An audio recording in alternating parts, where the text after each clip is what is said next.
المرسلين سيدنا وإمامنا محمد وعلى آله وأصحابه أجمعين أما بعد. Continuing in Surah al-Baqarah, last time we stopped at the ayat where Allah subhanahu wa ta'ala is speaking to the angels, telling them how He would place on earth a successor, someone that would implement the laws of Allah subhanahu wa ta'ala.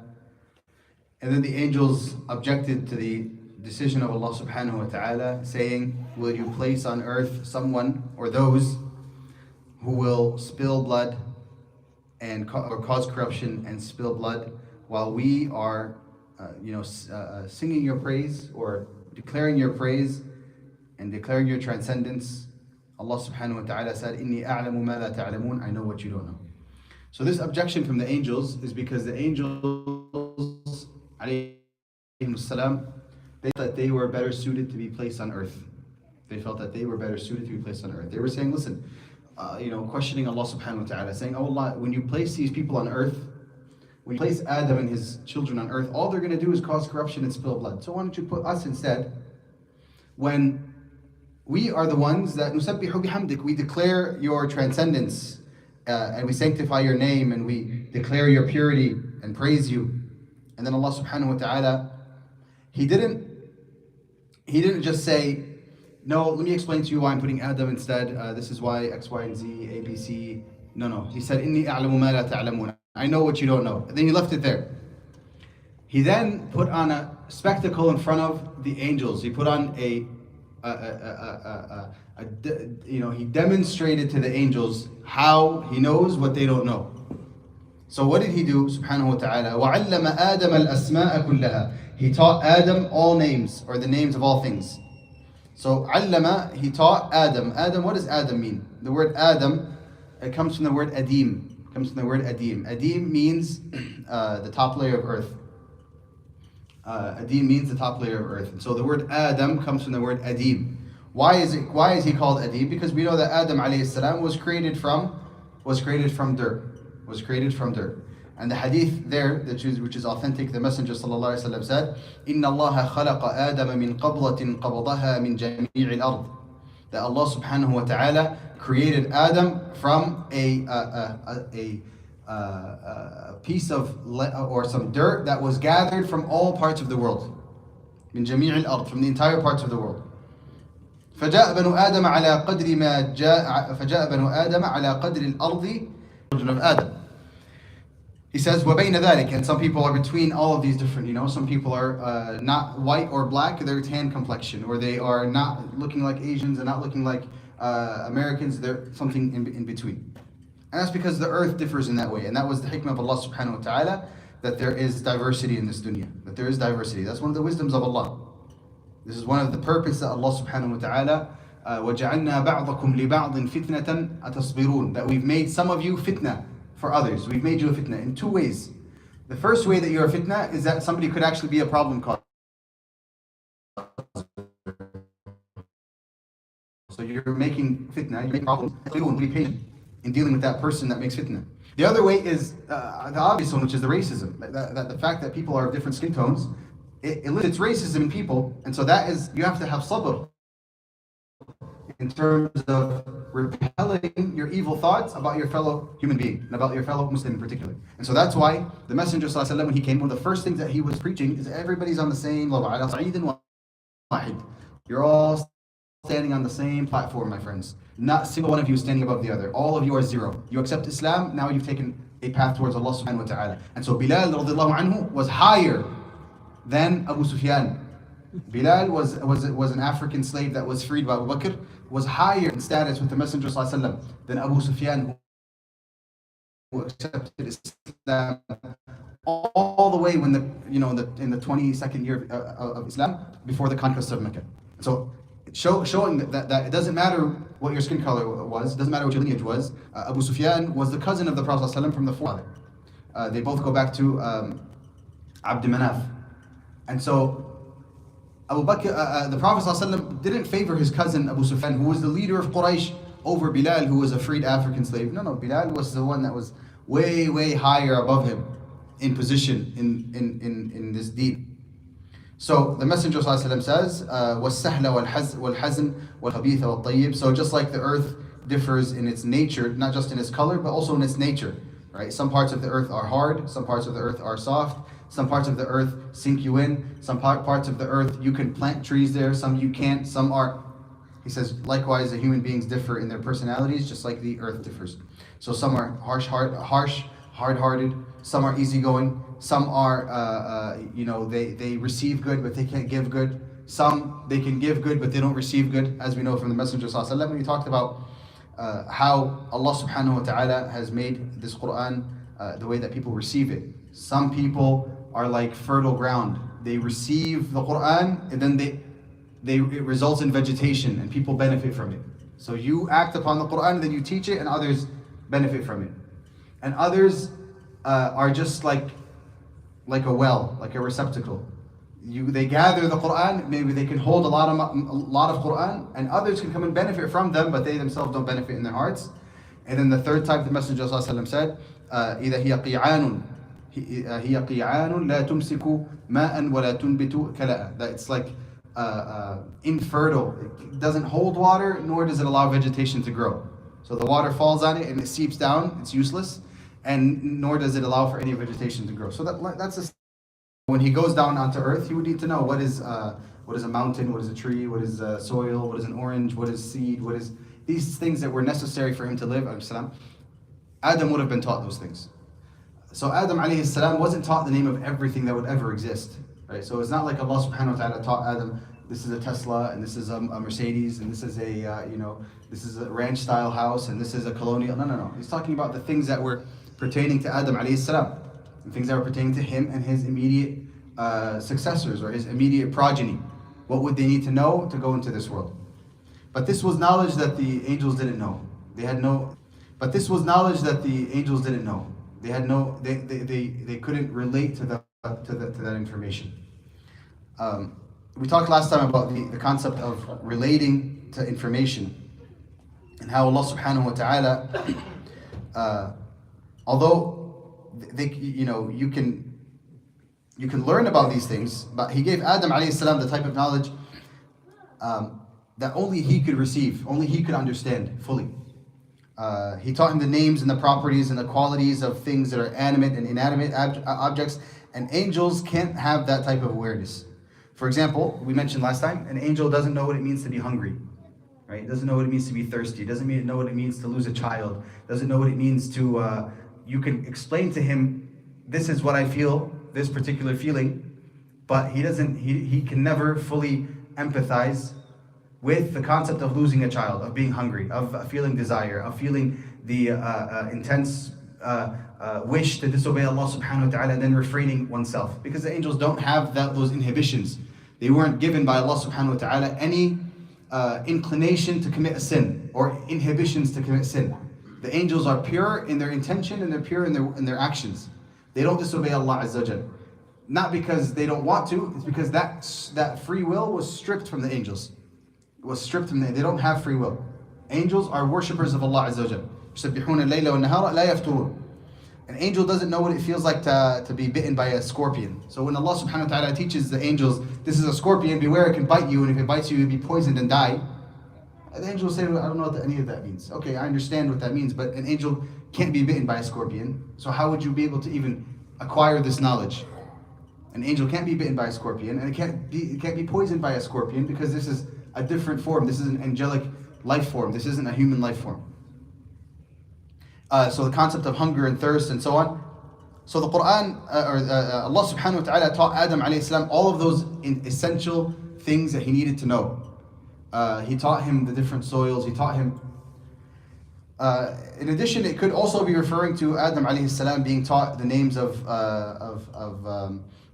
the names of all things, as well as now that exist, right? Like gorillas.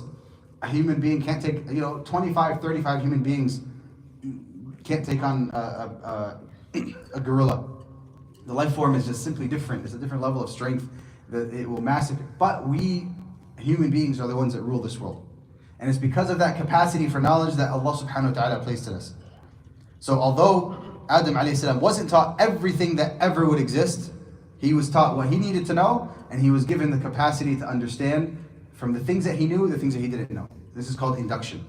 This is called induction. Just like scientists say, from the things that we know, we can discover things that we don't know. That's what Adam alayhi salam was also given.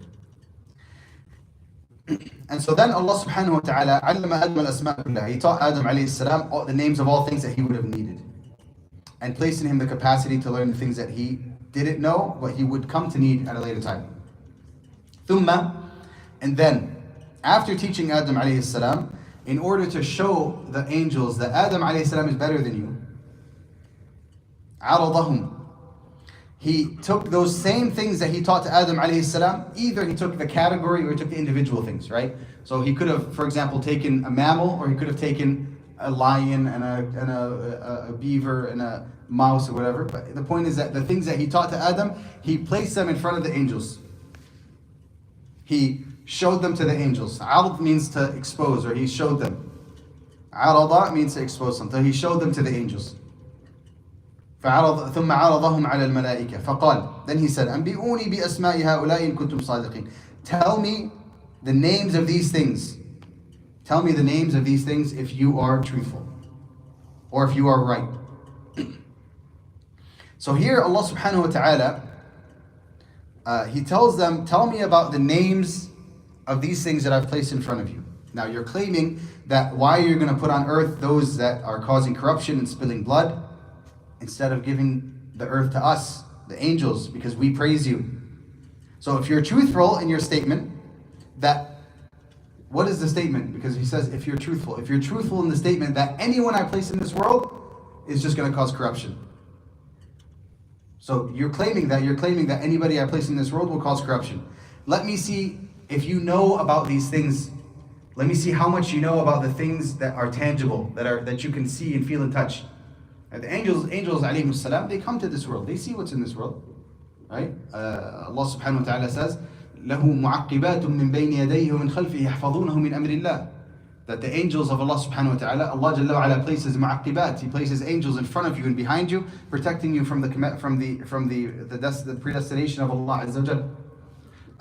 عَنِ الْيَمِينِ وَعَنِ الشِّمَالِ. Right? You have the angel on the right, the angel on the left. كِرَامًا كَاتِبِينَ يَعْلَمُونَ مَا تَفْعَلُونَ. That you have these honorable angels that write down your deeds. They know what you're doing. So it's not like the angels came into this world and never experienced any of this. These are tangible things.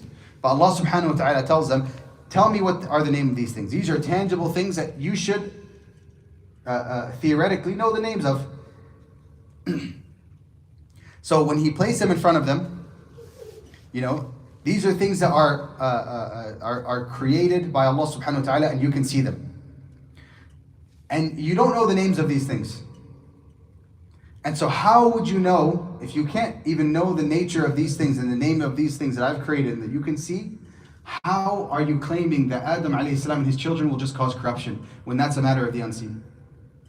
So this is actually, this whole example that Allah subhanahu wa ta'ala gives to the angels is to tell them, don't ask about things that you don't know.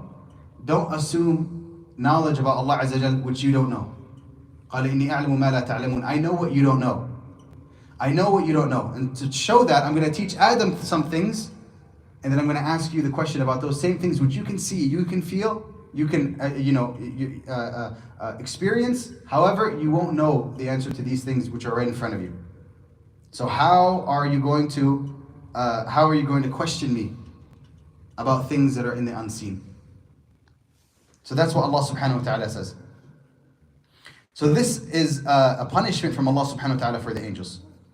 And this is similar to when Nuh alayhi salam, he said to Allah subhanahu wa ta'ala, Rabbi inna ibni min ahli wa inna wa'adaka al-haqq wa anta ahkamul hakimin. When the child of Nuh alayhi salam died, Nuh alayhi salam objected to Allah subhanahu wa ta'ala. He said, oh Allah, you told me قيل يا نوح لن يؤمن من قومك إلا من قد that Allah subhanahu wa ta'ala will save the family of Nuh alayhi salam. That's what he told him. I will save your family.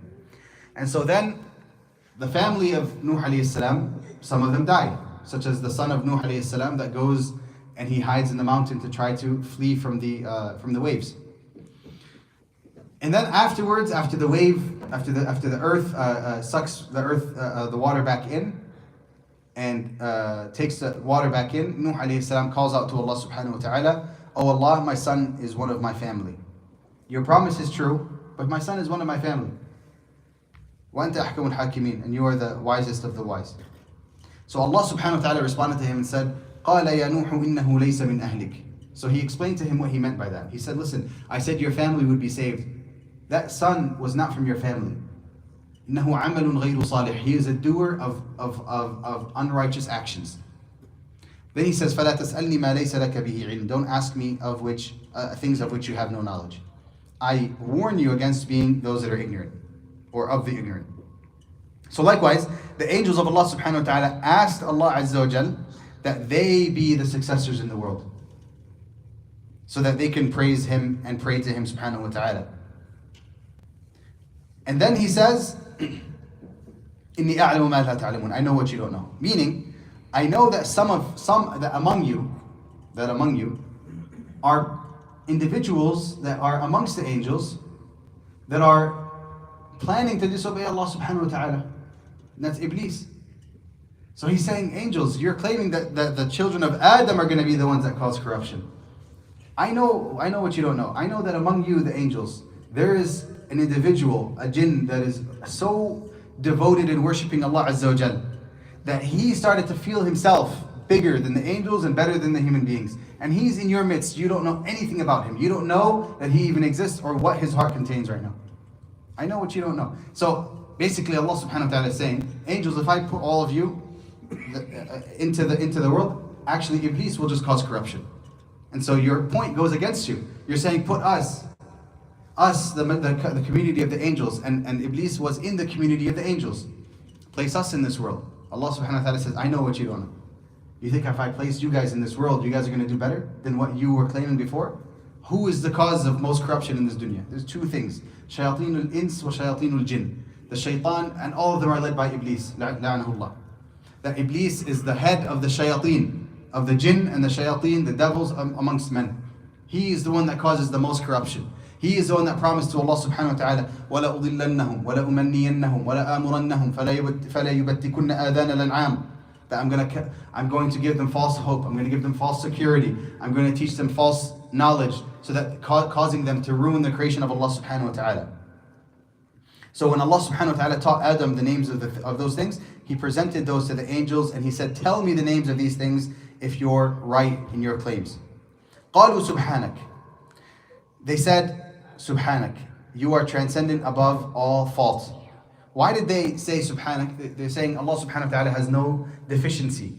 Basically acknowledging, oh Allah Azza wa Jal, you taught this to Adam alayhi salam, and you know things about Adam alayhi salam that we don't know. You're above fault. You're above making mistakes by placing Adam in this world. That decision that you made to put Adam and his dhurriyyah, his offspring, in the world is not a mistake, because you know what's best and you have the most complete knowledge. We are the ones that are deficient.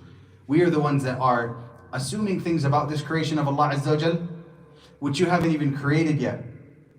We are the ones that are assuming wrongly. We are the ones that are objecting to your divine decision, which is based on ilm that is qadim, that is pre-eternal, that predates the creation of the heavens and the earth, predates the creation of space altogether. Right? Allah subhanahu wa ta'ala, the Messenger says, كَانَ اللَّهُ وَلَمْ يَكُنْ شَيْءٌ مَعَهُ. That Allah subhanahu wa ta'ala existed and there was nothing with Him. There was no space and time. Before that, Allah subhanahu wa ta'ala had already decided that all this would happen. And so the angels objecting was also, Allah knew that they were going to object as well. But He already knew and had a plan for how He would create His creation and the purpose of the creation. So they said, قَالُوا سُبْحَانَكَ. You are above deficiency. We declare you above making a mistake such as placing the khilafah in the hands of those that don't deserve it, meaning making successors on earth those that don't deserve it. So Allah subhanahu wa ta'ala is above choosing wrongly the humans over the angels. As a matter of fact, Allah subhanahu wa ta'ala, because of His perfection, chose the humans over the angels to be placed in this world. قَالُوا سُبْحَانَكَ لَا عِلْمَ لَنَا. We have no knowledge. إِلَّا مَا عَلَّمْتَنَا. Except for the things that you taught us. إِنَّكَ أَنْتَ. Indeed, you alone. are al-Alim al-Hakim. Al-Alim means the all-knowing, al-Hakim means the all-wise. Al-Alim doesn't just refer to you are somebody that knows and we know. No. Al-Alim, you are the all-knowing, you know everything. So the knowledge of Allah subhanahu wa ta'ala isn't just limited to the things that occur or the things that happened. As they say Allah subhanahu wa ta'ala يَعْلَمُ مَا كَانَ, what happened in the past, وَمَا سَيَكُونُ, and what will happen in the future. That's a given. وَمَا لَمْ يَكُنْ, and the things that don't happen, لَوْ كَانَ كَيْفَ يَكُونُ, had it happened, what would it have been like? So Allah subhanahu wa ta'ala knows all the scenarios, not just what will happen in the future and what happened in the past. He actually knows that if He had decided subhanahu wa ta'ala for something else to happen in this world, He knows what the outcome would have been had He made that decision in pre-eternity. If you have decided today to take 84 instead of coming in back roads, Allah subhanahu wa ta'ala would have already known what the outcome of your decision was. Maybe you would have gotten a speeding ticket. Maybe you would have gotten held up in traffic. Allah already knows the outcome of what your action would have been had you done it. So that's what it means to be all-encompassing in knowledge. The knowledge of Allah subhanahu wa ta'ala is not limited. And it's also not limited to just His creation. Some people, they think that it's just limited to the creation of Allah subhanahu wa ta'ala. This is not true. We know so little about Allah subhanahu wa ta'ala. We know 99 names of Allah Azza wa Jal. That's it. 99 names, that's all. And the names of Allah subhanahu wa ta'ala are infinite, unlimited. There is no limit to the names of Allah Azza wa Jal. So the fact that Allah subhanahu wa ta'ala knows all of His own names subhanahu wa ta'ala, that is a type of knowledge that human beings, our brains can't even process that. So He doesn't just know about the creation. And that knowledge about the creation, He teaches it to whomever He wishes. The Messenger Muhammad sallallahu alaihi wasallam, at least for a night, knew everything that was in the heavens and the earth. So somebody objected to the hadith, he said, so he had the same knowledge of Allah subhanahu wa ta'ala? No. He knew of everything that existed at that time in the heavens and the earth. That is a tiny part of the knowledge of Allah subhanahu wa ta'ala. That is a small part of the knowledge of Allah Azza wa Jal. This creation is a small part of the knowledge of Allah subhanahu wa ta'ala. If we are the finite creation of Allah subhanahu wa ta'ala and He knows everything about us, and He is the infinite and He knows everything about Himself, do you think that you can compare knowing everything in this dunya with what Allah subhanahu wa ta'ala knows just about Himself, just about His names and attributes subhanahu wa ta'ala? There's no comparison. And so when we declare Allah subhanahu wa ta'ala to be the Al-Alim, the all-knowing, Al-Hakim, and the all-wise, they're tied together so beautifully. That He's not just, some people, they know a lot of information, but they act, when they behave, when they do actions and they make decisions, they make, sometimes idiotic decisions, sometimes very foolish decisions.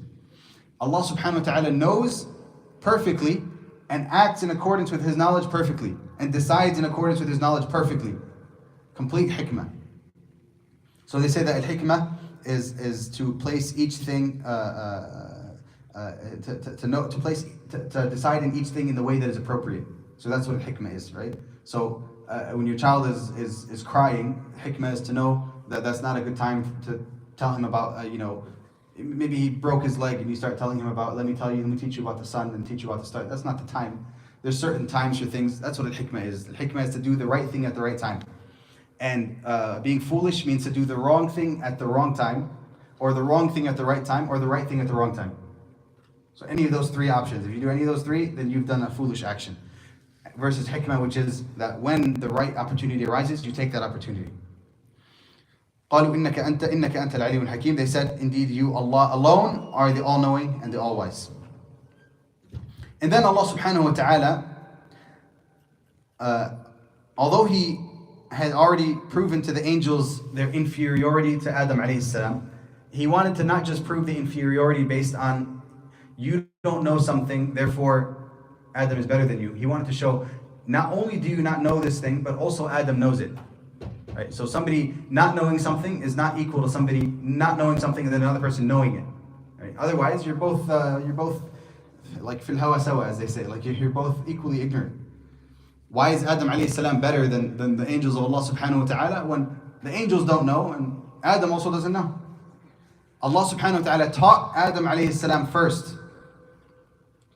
And then He asked the angels, and then after the angels showed Allah subhanahu wa ta'ala their incapability, that's when He manifested Adam alayhi salam to prove to the angels once and for all that not only do you not know, you don't even have the capacity to know. Adam knows and had the capacity to even learn it. Because I placed it all in front of you, you couldn't even learn it. I placed it in front of Adam and he learned it. So it's not the fact that I gave Adam alayhi salam static knowledge. Again, it's the fact that I gave Adam alayhi salam the ability to learn that which you don't know. Those things that you can't even, as a part of your nature, you can't even comprehend. So he says, قال, he said, Ya Adam, O Adam, أنبئهم بأسمائهم. Tell the angels about the names of those things that I taught you before. Or tell the angels about the names of those things that I showed the angels that they didn't have the answers to. So if there was a horse and the angel didn't know what it was, Adam alayhi salam would come and say, that is a horse. If there was soil and the angels don't know what that is because they don't farm, because they don't need to eat, Adam alayhi salam would come and say, this is soil that is good for farming, this is soil that is bad. This is soil that is, pure for harvesting. This is a fruit that is called, this is an herb called basil. This is a fruit called al-rumman, pomegranate. These are, things that were given to Allah by Allah subhanahu wa ta'ala to Adam alayhi salam when he first left Jannah. So he says, Adam, tell them about the names of those things that they didn't know of. فَلَمَّا أَنْبَأَهُمْ بِأَسْمَائِهِمْ when he told them of those names, when he told the angels the names of those things, they said, he said, meaning Allah subhanahu wa ta'ala said, أَلَمْ أَقُلْ لَكُمْ, didn't I tell you, إِنِّي أَعْلَمُ غَيْبَ السَّمَاوَاتِ وَالْأَرْضِ, that I know the hidden matters of the heavens and the earth. This question here, of course, is a rhetorical question meant to rebuke them, to discipline them. Didn't I tell you what would happen? Your child, for example, don't jump on the couch. He jumps on the couch, he falls, hits his head on the table, cuts his head up. Didn't I tell you not to jump on the couch? This is how it is. Didn't I tell you that I know everything? You tell your child, don't do this. If you do this, this will happen. You know the outcome. He doesn't trust you, does it anyway. You say, didn't I tell you that this would be the outcome? Allah subhanahu wa ta'ala says to the angels, didn't I tell you that I know the hidden matters of the samawat, of the heavens and the earth? And not just that, he wanted to emphasize to them, to the angels alayhimus salam, that I know what you show publicly and what you conceal, and what you were concealing. So this is referring to the angels alayhimus salam. Among the angels was a creation of Allah subhanahu wa ta'ala called Iblis. Right? We mentioned before that one of the things that Allah subhanahu wa ta'ala intends with this ayah, or when he told the angels, I know what you're hiding, is that Iblis was among them, seeing this creation of Allah subhanahu wa ta'ala outdo all the angels of Allah azza wa jal, and still was feeling himself superior to this creation of Allah subhanahu wa ta'ala. And so Allah subhanahu wa ta'ala says, I know what you guys are hiding. I know what you're hiding in the midst of the community of the angels. I know who is hiding in the midst of the community of the angels. I know exactly what he's going to do. I know what you're hiding inside of you. And then comes the revelation of Iblis. So this ayah is referring to Iblis, that I know who you're hiding. And then after showing the virtues of Adam alayhi salam and the superiority of Adam alayhi salam over the angels, قُلْنَا لِلْمَلَائِكَةِ اسْجُدُوا لِآدَمَ, we told the angels, prostrate to Adam now.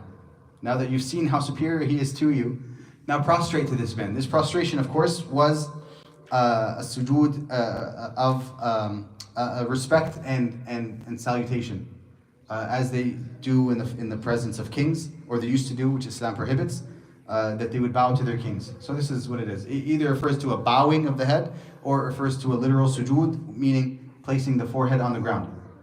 Because sujood can mean both, right? That's why when Allah subhanahu wa ta'ala says that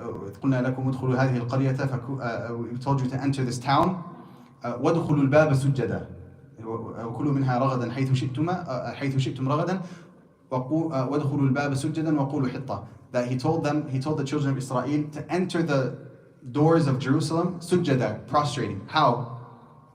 It doesn't mean that they're going to be on all fours with their heads on the ground and they're walking in. No. What it refers to here is bowing. Enter into Jerusalem with your heads down like this.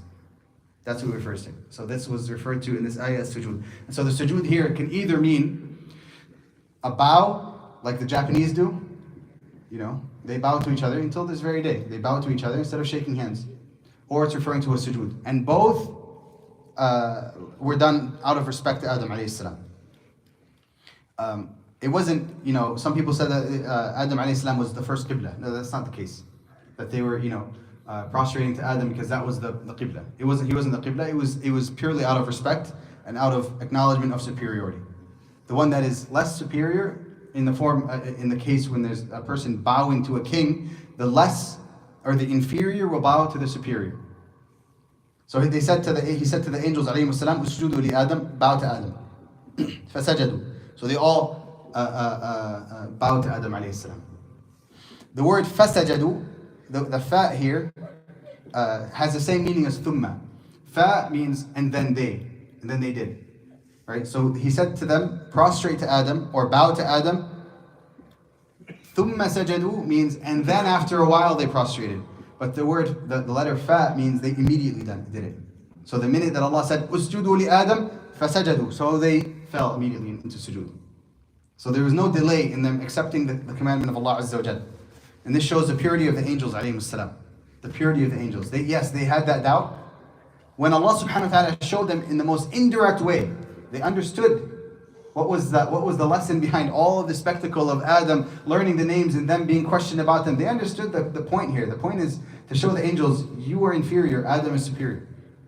And so then when Allah subhanahu wa ta'ala said, now prostrate to him, they fell in prostration immediately. فَسَجَدُوا. Immediately. إِلَّا Iblis. Except for Iblis. However, Iblis is mentioned here as part of the angels. But Iblis is not one of the angels, actually. He was, as mentioned by the majority of scholars, Iblis or Shaitan, the main Shaitan, he was a jinni created from fire versus the angels who were created from light. So he was just, his nature of his creation was different from the angels altogether. Iblis was also, Allah subhanahu wa ta'ala describes him actually in Surah Al-Kahf. إِلَّا إِبْلِيسَ كَانَ مِنَ الْجِنِّ فَفَسَقَ عَنْ أَمْرِ رَبِّهِ. That Iblis was one of the jinn. You can't get clearer than that. Right? He was one of the jinn. So that's the second proof that Iblis was actually a jinn. The third proof is that Allah subhanahu wa ta'ala described the angels of Allah Azza wa Jal. He says, لَا يَعْصُونَ اللَّهَ مَا أَمَرَهُمْ وَيَفْعَلُونَ مَا يُؤْمَرُونَ. That they don't disobey the commandments of Allah and they do as they're told. Now, Iblis here is disobeying the commandment of Allah, not doing as he's told. So that's proof that he's not from the angels. So those are the three main proofs that Iblis was not one of the angels. So we don't have this concept like the Christians do of a fallen angel. And when the scholars mention the concept that Iblis could have been an angel that he disobeyed, they're mostly taking that from the Christians. We don't have fallen angels. The angels of Allah subhanahu wa ta'ala, لا يعصون Allah. They don't disobey Allah. And they do exactly as he tells them to do. Versus Iblis, he disobeys Allah Azza wa Jal. So how did Iblis earn that position of being with the angels? He earned it through his hard work. He earned that through his overburdening himself with worship of Allah subhanahu wa ta'ala. He spent so much time in worship alongside the angels, alongside Jibreel and Israfil and Mika'il alayhim salam. So he earned himself a high position amongst the angels. However, this was what Allah subhanahu wa ta'ala is referring to, because Iblis was actually hiding inside himself a level of arrogance and disobedience to Allah subhanahu wa ta'ala that only Allah subhanahu wa ta'ala knew. None of the angels could have ever expected it. So he says, فَسَجَدُوا. So they prostrated except for Iblis. What did Iblis do? Aba. He refused. And the word aba, it doesn't just mean to refuse. It means to profusely refuse, to emphasize, I am never going to do that, I am not going to do it, I never will do it. It's not just to say like, I can't do that, I can't really do that. It's to say, I will never do that. That is never going to be something that I do. I absolutely, categorically refuse anything to do with prostrating to Adam. I reject it. And so, Iblis, aba wa istakbar. He refused adamantly, and istakbar, as we mentioned before, when we said istawqada nara, the sin in the ta, right? Instead of saying takabbar, that he had arrogance, istakbar, he sought something called al-kibr. He sought, what does the word kibr mean? Kibr is arrogance, but in the Arabic word, it means largeness, grandness. So when somebody has kibr, has arrogance in their heart, they think that they're so grand and great. Iblis was seeking that greatness. Istakbar, he's seeking greatness. He's not worshipping Allah subhanahu wa ta'ala because of his humility, because he knows that Allah created him and deserves worship. He's worshipping Allah to gain a status, to gain a high level, to gain a high status amongst the angels. So that's why he says, wastakbar, he sought to be bigger and greater and more honorable and more respected than everyone else. وَكَانَ مِنَ الْكَافِرِينَ, and he was of the disbelievers. So how did Allah, Iblis knows more about Allah Azza wa Jalla than all of us. So how could we say that Iblis is a kafir when he knows about Allah subhanahu wa ta'ala deeply, more than any of us could ever know? Well, the way that we can say that he disbelieved is that Islam is comprised of not only acknowledgement of Allah subhanahu wa ta'ala, but belief in Allah. And belief in Allah includes submission to Allah subhanahu wa ta'ala. And so, when somebody is a Muslim and says, La ilaha illallah Muhammadur Rasulullah, and doesn't pray, he's still a Muslim. He's still a Muslim. He doesn't give zakah, he's still, unless it's in a large community of people and they all reject, he's still a Muslim. Or they reject the obligation, then he's still a Muslim. So if somebody rejects a salah because he's lazy, or because he doesn't feel like it, he's still a Muslim. He's still a Muslim. There's only one situation where he doesn't become a Muslim. When he's put to the sword and said, if you don't pray, we in the state will execute you. And he says, I'm not going to pray. Then that was an indication that he probably was not a Muslim. He doesn't even want to pray. He'd rather die instead of pray to Allah. That's probably a good indication that he's not a Muslim. But according to all scholars, all four madhabs, a person that doesn't pray is still considered a Muslim. Yes, he's a sinner. Yes, he's an evil Muslim, but he's still a Muslim. Somebody that doesn't fast every day in Ramadan, he's still considered a Muslim. That's different from the person that is refusing to pray. The refusal here is the problem. What does the refusal entail? It entails you saying that this is not obligatory on me. This is not a requirement on me. So this is called, the concept is called denial of the obligations of Allah subhanahu wa ta'ala. You could pray every salah in the masjid, but if you don't believe that salah is an obligation, you're a kafir. Versus the person that believes that salah is an obligation and never prays a single salah in his life. The Prophet ﷺ said that on the day of resurrection, a man will be brought who said, La ilaha illallah, walam ya'mal khayran qat. He didn't do a single good action, and he goes to Jannah. La ilaha illallah was enough. He didn't do a single, meaning what? He didn't even give like $1 in charity. He didn't, smiling at your fellow Muslim is a sadaqah. He didn't even do that. Just a wretched, evil, low-life person that said La ilaha illallah, he'll still go to Jannah. But Iblis did something even worse than that. He knew Allah Azza wa Jal better than any of us could know. Acknowledged his existence, and he believed that Allah subhanahu wa ta'ala, he knew that he created him, but he refused his commandments. No, I'm not going to do that commandment. Sorry. That's not required for me. Why was it not required on Iblis? According to his own false warped reality. Ana khayrun min. It's not an obligation on me because I'm better than him. Right? So it's not just he's saying, I don't want to, oh Allah, my back hurts today, I need to get surgery, my disc. No, he's saying, I don't need to do that. I'm better than him. Why should I do that? So he's refusing out of denying that it's an obligation on him to fulfill this commandment. So that's what it means, al-iba. Aba wastakbar. He refused and he sought glory and a high position out of his arrogance. And he was of the disbelievers. Lastly, we'll just take the word Iblis. What does the word Iblis mean? Iblis, it comes from the word al-Iblas. وَهُمْ فِيهِ مُبْلِسُونَ. Allah subhanahu wa ta'ala says that in the hellfire there will be mublisun, from the word Iblas. So what is an Iblis? An Iblis is someone that is hopeless. He's hopeless, and he's hopeless from all good, meaning he has no hope in good. So somebody that's in hellfire is called a mublis because he's hopeless. He has no hope of anything good ever happening to him again. And it comes also from, it includes meanings of regret and sadness. And so we know that from the hadith of the Messenger ﷺ, that Iblis regretted not prostrating to Adam. He regretted not prostrating to Adam. Every time a Muslim prostrates, there's an authentic hadith. Every time a Muslim prays and prostrates to Allah subhanahu wa ta'ala, Iblis falls and weeps and says, this child of Adam was commanded to bow down to Allah Azza wa Jalla, and he obeyed, and I was commanded to bow and I disobeyed, and I will have now eternity in hellfire. So Iblis is somebody that is hopeless, but he also regrets his actions. Not the regret that makes you repent, the regret that is like, oh man, I missed on that chance. I missed that chance. I could have still had that chance to be among the angels. Not out of pure,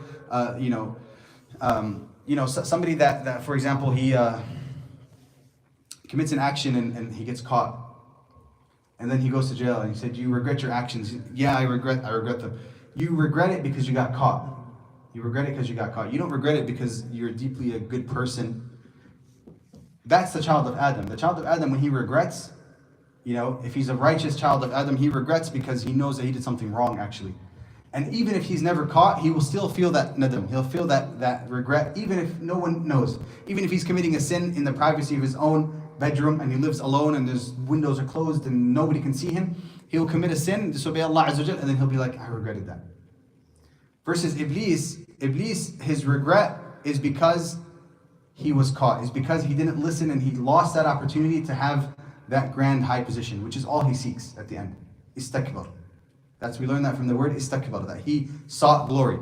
And the fact that he disobeyed Allah Azza wa Jal means that he loses out on that opportunity to be glorious. And it also comes from the sadness. And so you consider these three meanings when it comes to the people of hellfire. وَهُمْ فِيهِ مُبْلِسُونَ, that in the hellfire they will be mublisun, meaning they will be hopeless. They will have no hope in leaving. They will have complete regret and say, I wish I could go back to this dunya, نَعْمَلْ صَالِحًا غَيْرَ الَّذِي كُنَّا نَعْمَلْ. I could go back and do righteous actions contrary to what I was doing before. That's regret.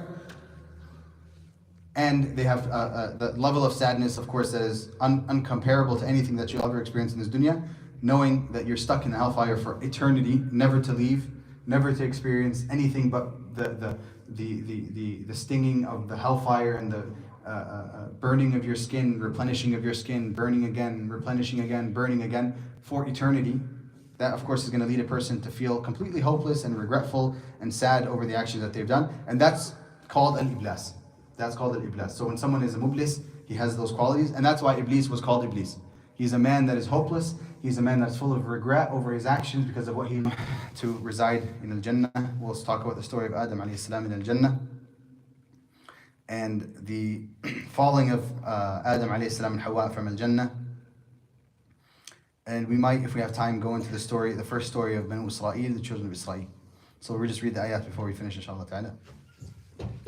أعوذ بالله من الشيطان الرجيم وعلم آدم الأسماء كلها ثم عرضهم على الملائكة فقال أنبئوني بأسماء هؤلاء إن كنتم صادقين. He taught Adam alayhi salam the names of all things and then presented those things before the angels and said, tell me their names if you are correct. قالوا سبحانك لا علم لنا إلا ما علمتنا إنك أنت العليم الحكيم. They said, to you belongs all purity. We have no knowledge except what you have given us or taught us. Surely you alone are the all-knowing and all-wise. قال يا آدم أنبئهم بأسمائهم فلما أنبأهم بأسمائهم قال ألم أقل لكم إني أعلم غيب السماوات والأرض وأعلم ما تبدون وما كنتم تكتمون. And then he said, O Adam, tell them the names of all of these things. And when he told them their names, Allah subhanahu wa ta'ala said, did I not tell you that I know the secrets of the heavens and the earth, and that I know what you disclose and what you conceal? وَإِذْ قُلْنَا لِلْمَلَائِكَةِ اسْجُدُوا لِآدَمَ فَسَجَدُوا إِلَّا إِبْلِيسَ أَبَى وَاسْتَكْبَرَ وَكَانَ مِنَ الْكَافِرِينَ. And when we said to the angels, prostrate yourselves before Adam alayhi salam, and so they prostrated themselves, all but Iblis, Satan, he refused and became of the disbelievers. We ask Allah subhanahu wa ta'ala to guide us all. Subhanakallah wa hamdika. Ashhadu an la ilaha illa anta astaghfiruka wa atubu ilayk. Yes. Could I just ask a question? Sure, inshallah. The same thing that you said, when the people, the bars are going to remove from them, and they're going to beg Allah for come back. Yeah. And Allah said, even if they come back, they're going to be doing The same thing over and over, So yeah. it's the same thing Like Iblis, yeah. They just beg, but they're not remorse Yeah. of changing. No, they're remorseful of their situation, not of Not of yeah, change. not of change. Oh. Yeah. Allah knows best.